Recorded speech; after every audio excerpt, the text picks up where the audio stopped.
வணக்கம். தினமலர்.com மாலை 4 மணி செய்திகள். முக்கிய நிகழ்வுகள்.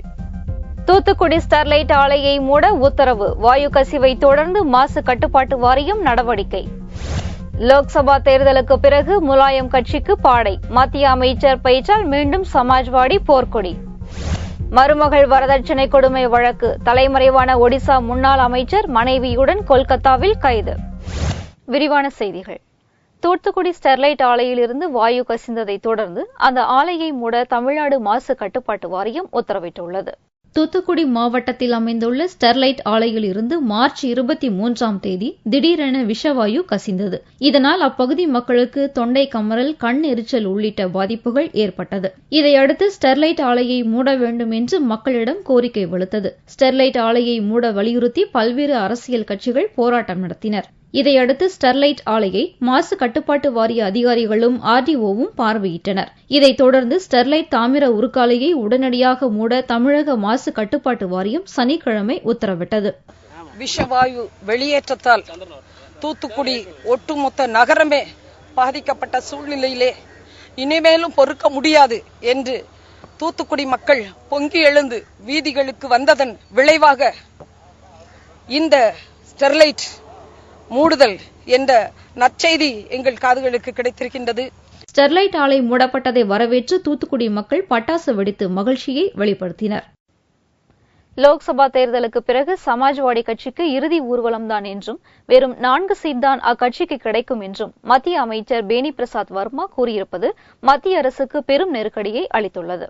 காங்கிரஸ் தலைமையிலான ஐக்கிய முற்போக்கு கூட்டணியில் இருந்து திமுக வெளியேறியதால் லோக்சபாவில் மத்திய அரசு மைனாரிட்டியானது. 22 எம்பிக்களை கொண்ட சமாஜ்வாடியின் ஆதரவை மத்திய அரசு பெரிதும் நம்பியுள்ளது. இந்நிலையில் காங்கிரஸைச் சேர்ந்த மத்திய உருக்குத்துறை அமைச்சர் பேனி பிரசாத் வர்மா தனது சொந்த மாநிலமான உத்தரப்பிரதேசத்தில் பல்ராம்பூர் மாவட்டத்தில் வெள்ளியன்று நடந்த நிகழ்ச்சியில் பங்கேற்றார். அப்போது லோக்சபா தேர்தலில் உத்தரப்பிரதேசத்தில் உள்ள 80 தொகுதிகளில் 40ஐ காங்கிரஸ் பிடிக்கும் என்றும் சமாஜ்வாடிக்கு வெறும் 4 சீட்டுகளே கிடைக்கும் என்றும் கூறினார். சமாஜ்வாடி கட்சித் தலைவர் முலாயம் சிங் யாதவை கடுமையாக சாடிய பேனி பிரசாத் வர்மா லோக்சபா தேர்தலுக்கு பிறகு சமாஜ்வாடிக்கு பாடை கட்ட வேண்டியதுதான் என்றும் கிண்டல் அடித்துள்ளார்.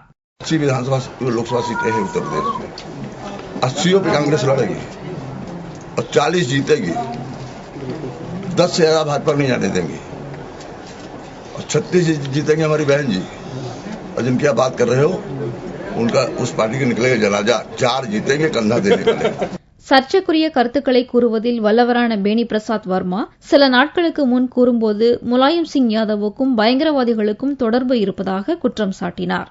அதனால் ஆவேசமடைந்த முலாயம் சிங் பேனியை மத்திய அமைச்சரவையிலிருந்து நீக்கியே ஆக வேண்டும் என பிடிவாதம் காட்டினார். பிரதமர் மன்மோகன் சிங் காங்கிரஸ் தலைவர் சோனியாவை சந்தித்த பின் அவர்கள் கேட்டுக் கொண்டதற்கு இணங்க முலாயம் அமைதியானார். இப்போது பேனி மீண்டும் முலாயம் சிங்கை சீண்டியிருப்பதால் அவரை மத்திய அமைச்சர் பதவியை விட்டு நீக்கியே ஆக வேண்டும் என கோரிக்கை சமாஜ்வாடி கட்சியினரிடையே வலுத்துள்ளது. இது மத்திய அரசுக்கு மேலும் சிக்கலை ஏற்படுத்தியுள்ளது. மருமகள் கொடுத்த வரதட்சணை கொடுமை புகாரால் பதவியை பறிகொடுத்த ஒடிசா முன்னாள் சட்டத்துறை அமைச்சர் மொஹந்தி மற்றும் அவரது மனைவி கைது செய்யப்பட்டனர். ஒடிசாவில் ஆளும் நவீன் பட்நாயக் அமைச்சரவையில் சட்டத்துறை அமைச்சராக இருந்தவர் ரகுநாத் மொஹந்தி.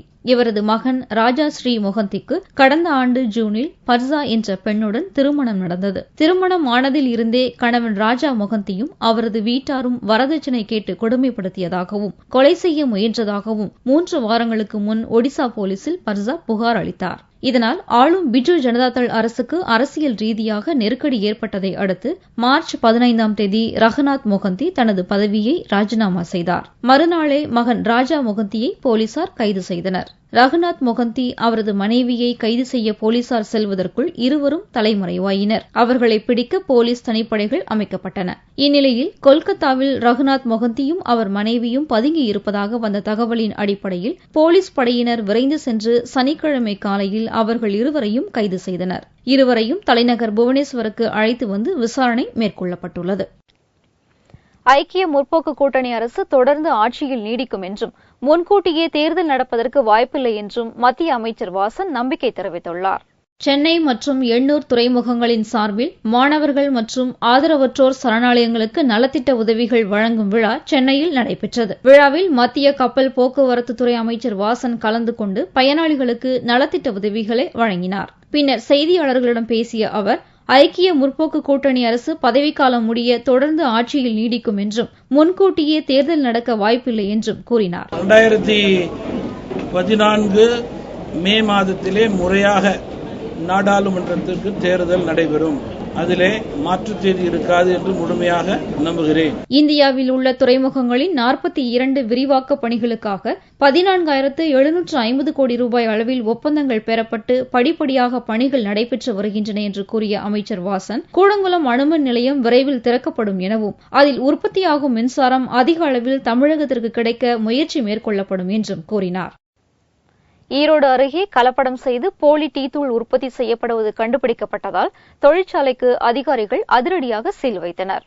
ஈரோடு அருகே கருமாண்டம்பாளையம் பகுதியில் தனியாருக்கு சொந்தமான அரிசி ஆலையில் போலி டீ தூள் செய்யப்படுவதாக ஈரோடு மாவட்ட வழங்கல் அலுவலர் துர்காமூர்த்திக்கு ரகசிய தகவல் கிடைத்துள்ளது. இதையடுத்து அந்த தொழிற்சாலையில் அதிகாரிகள் திடீர் சோதனை நடத்தினர். அப்போது அங்கு மரத்தூள், பென்டைட் பவுடர், புளியங்கொட்டை, முந்திரி தூசி ஆகியவை கலக்கப்பட்ட டீ தூள் தயாரிக்கப்பட்டது தெரியவந்தது. அங்கு விற்பனைக்கு தயாராக வைக்கப்பட்டிருந்த 26 மூட்டை போலி டீ தூள் மற்றும் 275 மூட்டை போலி மூலப்பொருள் பொருட்கள் ஆகியவற்றை அதிகாரிகள் பறிமுதல் செய்ததோடு அந்த தொழிற்சாலைக்கும் அதிரடியாக சீல் வைத்தனர்.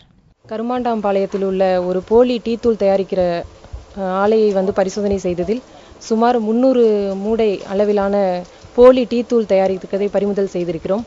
இதில் கலப்பட பொருளாக மரத்தூள் மற்றும் சோடா ஆஷ், பென்டைட் பவுடர், அடுத்து கலரிங் ஏஜென்ட்ஸ் எல்லாம் கலந்து இங்கே ரெடியாக ஒரு 26 மூடை 50 கிலோவில் ரெடி பண்ணி வச்சிருக்கிறாங்க. மற்றும் மூலப்பொருள்கள் ஒரு 200 மூடை இருக்கு. இது போலியா டீ தூள் தயார் பண்ணி சப்ளை பண்றதுக்கான ஒரு இது. அதிகாரிகள் சோதனையை அடுத்து போலி டீ தூள் தொழிற்சாலையின் உரிமையாளர் மற்றும் அங்கிருந்த தொழிலாளர்கள் தலைமறைவாகிவிட்டனர். இது தொடர்பாக மாவட்ட வழங்கல் அலுவலர் அளித்த புகாரின் அடிப்படையில் போலீசார் வழக்கு பதிவு செய்து போலி தொழிற்சாலையின் உரிமையாளரை தேடி வருகின்றனர். திருப்பூரில் நடந்த வெற்றி பாதையில் திருப்பூர் என்ற தொழில் மறுமலர்ச்சி கருத்தரங்கில் சூரிய ஒளி மின்சாரம் குறித்த முக்கியத்துவத்தை பனியன் உற்பத்தியாளர்களுக்கு அறிவுறுத்தப்பட்டது. திருப்பூர் பனியன் உற்பத்தியாளர்களுக்கு பல்வேறு தொழில்நுட்ப அறிவுரைகளை வழங்கும் வகையில் வெற்றி பாதையில் திருப்பூர் 2013 என்ற தொழில் மறுமலர்ச்சி கருத்தரங்கு வேலாயுதசாமி கல்யாண மண்டபத்தில் நடந்தது. விழாவுக்கு திருப்பூர் கலெக்டர் கோவிந்தராஜ் தலைமை வகித்தார். கருத்தரங்கை நிப்டி கல்லூரி தலைவர் ராஜா சண்முகம் துவக்கி வைத்தார். கடலோர பாதுகாப்பு படை தலைவர் சைலேந்திரபாபு சிறப்புரையாற்றினார். கருத்தரங்கில் பல்வேறு தொழில் வல்லுநர்கள் கலந்து கொண்டு மனிதவள மேலாண்மை, திட்டமிடுதல், தொழில் நிறுவனம் சந்திக்கும் பிரச்சினைகள் குறித்து பேசினர். குஜராத் மாநில எரிசக்தி துறையின் முதன்மை ஆலோசகர் ரங்கநாத் குறைந்தபட்ச மின்சார தேவையை சுயமாக பயன்படுத்திக் கொள்ள வழிகாட்டும் சோலார் மின் உற்பத்தி குறித்த விழிப்புணர்வு குறித்து பேசினார். Tirupur happens to be the hub, or I would say similar to the major center for spinning mills or the textile. You require large quantity of the steam for various purpose. By using the divine solar energy, it is possible that whatever the energy consumption you are dependent today on the conventional energy can be reduced drastically. ஏற்றுமதியாளர்கள் உள்பட தொழில்துறையினர் மன ரீதியாக சோர்ந்திருந்த நேரத்தில் நடத்தப்பட்ட இக்கருத்தரங்கம் மிகவும் ஊக்கமளிப்பதாக இருந்ததாக கருத்தரங்கில் கலந்து கொண்ட தொழில் நிறுவனத்தினர் தெரிவித்தனர். டாக்ஸ் கலெக்ஷனோட இன்க்ரீஸ் பாத்தீங்கன்னா கோயம்புத்தூர் ரீஜனுக்கோ, சேலம் ரீஜனுக்கோ, ஈரோடு ரீஜனுக்கோ எட்ட முடியாத ஒரு எல்லையை திருப்பூர் ரீஜன் கடந்த நிலையில் நிற்கிது. போன தடவை பண்ண ஒரு கருத்தரங்கத்தின் வாயிலாகத்தான் இந்த வளர்ச்சி ஏற்பட்டிருக்கின்றது என்பது மறுக்க முடியாத உண்மை. அதுக்கு தினமலர் வெகுவாக பாராட்ட வேண்டிய ஒன்று. இங்க நாங்க எந்த மாதிரியான கருத்துக்களை இங்க பேசுறோம், அது முழுக்க முதலமைச்சருடைய பார்வைக்கு அனுப்புறதுக்குண்டான எல்லா ஏற்பாடும் பண்றாங்க. இந்நிகழ்ச்சியில் சூரிய ஒளி மின்சாரத்தை பயன்படுத்துவது குறித்தும், மின்சாரத்தை சிக்கனமாக பயன்படுத்துவது குறித்தும் வீடியோ காட்சிகள் ஒளிபரப்பப்பட்டன. சாலையில் போக்குவரத்தை ஒழுங்குபடுத்தும் பணியில் ஈடுபட்டிருந்த போலீஸ் அதிகாரியை லாரி டிரைவர் அடித்துக் கொன்ற சம்பவம் பஞ்சாபில் அதிர்ச்சியை ஏற்படுத்தியுள்ளது.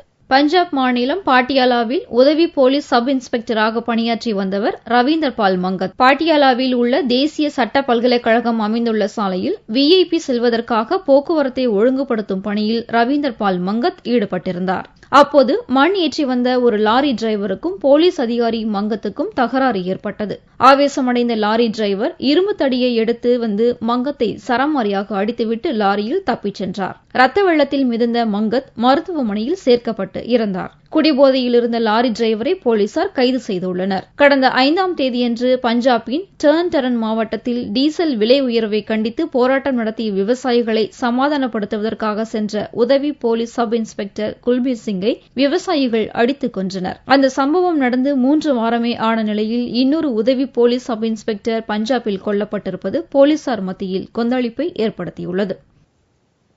ஹொசூர் அருகே நடைபெற்ற கோவில் திருவிழாவில் பக்தர்கள் தலைமீது தேங்காய் உடைத்து நேர்த்திக்கடனை செலுத்தினர். கிருஷ்ணகிரி மாவட்டம் ஹொசூர் அருகே உள்ள கொம்பேப்பள்ளி ஊராட்சிக்கு உட்பட்ட அகரம் கிராமத்தில் பழமை வாய்ந்த ஸ்ரீ பொம்மையா, ஸ்ரீ ரகுமையா மற்றும் ஸ்ரீ சித்தையா கோவில் அமைந்துள்ளது. கொம்பேப்பள்ளி, அகரம் உள்ளிட்ட 18 கிராமங்களைச் சேர்ந்த குறும்பர் இன மக்கள் இந்த தெய்வங்களை வழிபட்டு வருகின்றனர். இந்த கோவிலின் கும்பாபிஷேகம் மற்றும் திருவிழாவையொட்டி சுவாமிகளுக்கு சிறப்பு பூஜைகள் செய்யப்பட்டன. விழாவில் ஆண்களும் பெண்களும் பொங்கலிட்டு தலைமீது எடுத்து கோவிலை வலம் வந்தனர். பின்னர் விழாவின் முக்கிய நிகழ்வு பக்தர்கள் தலைமீது தேங்காய் உடைக்கும் நிகழ்ச்சி நடைபெற்றது. இதில் அருள் வரும் ஒவ்வொரு பக்தர்களின் தலைமீதும் பூசாரி 4 அல்லது 5 தேங்காய்களை உடைத்து பக்தர்கள் தங்களது நேர்த்திக் கடனை செலுத்தினர்.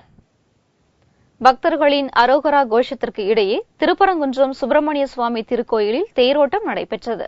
அறுபடை வீடுகளில் முதல் படை வீடான திருப்பரங்குன்றம் சுப்பிரமணிய சுவாமி திருக்கோயிலில் பங்குனி திருவிழா மார்ச் மாதம் 17ஆம் தேதி கொடியேற்றத்துடன் துவங்கியது. பங்குனி திருவிழாவின் முக்கிய நிகழ்ச்சியாக வியாழக்கிழமையன்று சுவாமிக்கு பட்டாபிஷேகமும் வெள்ளிக்கிழமையன்று முருகன் தெய்வானைக்கு திருக்கல்யாணம் நடைபெற்றது. பின்னர் விழாவின் முக்கிய நிகழ்ச்சியாக தேரோட்டம் சனிக்கிழமை காலை நடைபெற்றது. அப்போது கோயிலின் முன்பு அலங்கரிக்கப்பட்ட தேரில் சுப்பிரமணிய சுவாமி தெய்வானை சிறப்பு அலங்காரத்தில் எழுந்தருளியிருக்க அங்கு கூடியிருந்த பக்தர்கள் அரோகரா கோஷம் எழுப்பியவாறே தேரை வடம் பிடித்து இழுத்தனர்.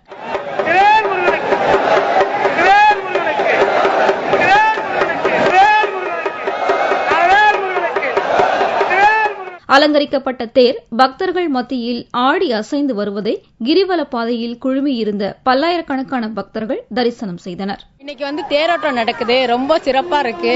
அப்புறம் இங்க நோய் வாய்ப்பட்டவங்களுக்கெல்லாம் அதை சாமியை பார்த்து தரிசனம் பண்ணா நோய் போயிரும். நம்ம என்ன வேண்டிக்கிறோமோ சாமிகிட்ட அதை நல்ல கடவுள் நிறைவேற்றி வைப்பாரு. இதான் முதல்ல நான் பங்குனி உத்திரம் தேர் திருவிழாவை பார்க்க வந்திருக்கேன். இவ்வளவு கூட்டம் இவ்வளவு காலையில இருந்து வரும் நான் எதிர்பார்க்கல. ரொம்ப நல்லா இருக்கு, ரொம்ப விசேஷமா இருக்கு. முருகன் அருள் எல்லாருக்கும் கிடைக்கணும். இன்னைக்கு பங்குனி திருவிழா தேரோட்டம் நடந்துகிட்டு இருக்குது. மக்கள் மலையை சுத்தி வந்துகிட்டே இருக்கிறாங்க. குடும்பத்தோட கலந்துகிட்டு இப்ப நானும் கிரிவலம் மலையை 3 சுத்தா போய்கிட்டு இருக்கிறேன். திருப்பரங்குன்றம் தேரோட்டத்தை காண தமிழகத்தின் பல்வேறு மாவட்டங்களில் இருந்தும் கேரளாவில் இருந்தும் ஏராளமான பக்தர்கள் வந்திருந்தனர். ஞாயிற்றுக்கிழமையன்று தீர்த்தவாரி உற்சவத்துடன் பங்குனி திருவிழா நிறைவடைகிறது.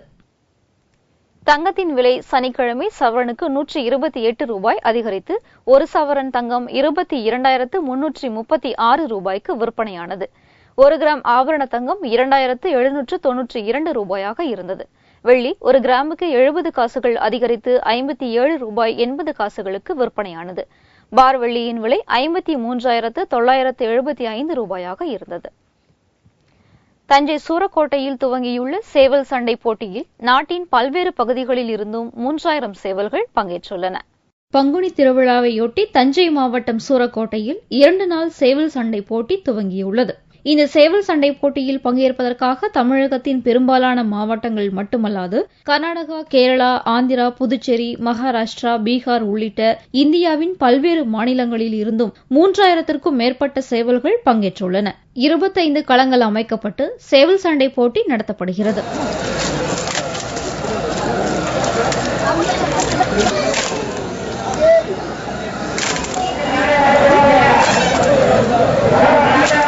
சண்டையில் பங்கேற்கும் சேவல்களுக்கு நீச்சல் ஓட்டம் உள்ளிட்ட பயிற்சிகள் அளிப்பதோடு முந்திரி, பாதாம், சத்து மாவு, அவித்த முட்டை, குளுக்கோஸ் உள்ளிட்ட சத்து பொருட்களும் கொடுக்கப்படுகின்றன. 3000 சேவல் கலந்துக்குதுங்க. பங்கள சேவல் கலை வளரணுன்றதுக்காக தீய பழக்கங்கள் இல்லாம கெட்ட வழியில போகாம பசங்களுக்கு வீர நோக்கம் வரணும் இது வந்து ஒரு விளையாட்டு கலைஞர். ஒருத்தருக்கு ஒரு ஆசை, இது எங்களுக்கு கோழி மேல ஒரு பிரியம். கோழி கொண்டு போய் இது ஒரு வீர விளையாட்டா நாங்க காலங்காலமா அந்த காலத்துல இருந்து இது நடந்துட்டு இருக்கு. அதை வச்சு நாங்களும் முன்னொரு காலத்துல இருந்து நடந்துட்டு இருக்கிறது நாங்களும் இன்னும் அப்படியே பின்தொடர்ந்துட்டே இருக்கோம். தமிழகத்தின் பல்வேறு ஊர்களில் இந்த சேவல் சண்டை போட்டி மறைந்து வரும் நிலையில் அதை காக்கும் முயற்சியில் விழிப்புணர்வு ஏற்படுத்துவதற்காக இந்த போட்டியை நடத்துவதாக கூறப்படுகிறது.